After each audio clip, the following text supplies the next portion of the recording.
do the further MCQs in F5 performance management.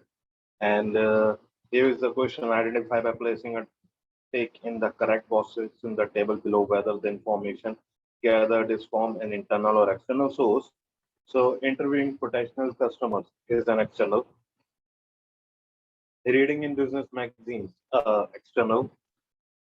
Listing employees records from the company's payroll system, internal. Looking through sales record for the last year, internal.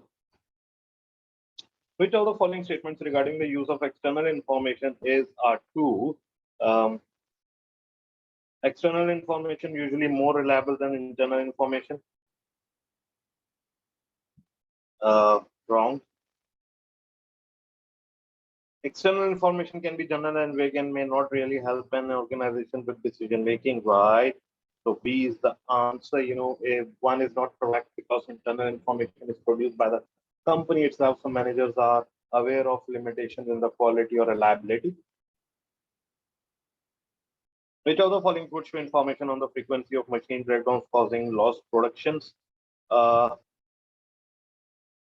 the fixed asset register, no. The machine maintenance schedule, no. The production output reports, yes. This is the answer. Information about machine breakdowns and lost production is most likely to be found in production output reports. The fixed asset register only lists non-current assets. The machine maintenance schedule would not necessarily detail lost production, and neither would be the purchase ledger account for the supplier that provides replacement machine parts. Then we have for next question. What it's saying, BPLC is wishing to improve staff morale to the HR department intended to use an online questionnaire.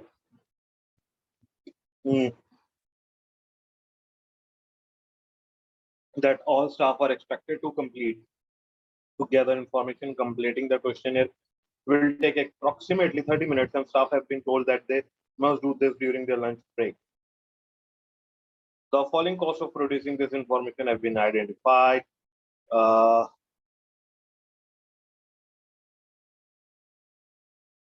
Paying for an external consultancy to design the questionnaire, paying wages for people to email staff with instructions on how to complete the survey, loss of staff morale due to loss of lunch break time, and delays caused in other part of the business due to staff filling in the survey when they should be working. So which of these costs would be considered as indirect cost of producing the information? And 3 and 4 is the answer. Which of the following is the most reliable source of information on the country's inflation? Spending on groceries by a family from one point of time to the next. Now, journalist reports concerning the difficulties local families are having making ends meet. Average house prices measured across the country from one point of time to the next. No. And the government figures for retail price index, RPI for consumer price index is the right answer. Government figures for RPI or CPI most reliably to be found in CPI or RPI report. Then next question is the qualities of good information contained in the reports are most easily remembered using the mnemonic accurate. Which one of the following is not normally associated with the quality of the good information? Adaptable to the needs of the user? No. Acceptable to the user is the right one. Next question. Sierra PLC produces game apps for the smartphones and tablets. They vary from free games with the in-game purchases paid for games and games with monthly subscription. The market department wishes to gather more data about customer preferences to better target customers with AdWords and promotion. One suggestion is to get customers to complete small in-game service as a way of earning credits to buy items that would normally require payment via an in-game purchase or upgrade. Which of the following would be considered as indirect cost of producing the information? So survey development costs, app credit system development costs, or loss of customers who are offended by in-game service. C is the answer. And that's it. right? That means 1 and 2. C is the answer, right?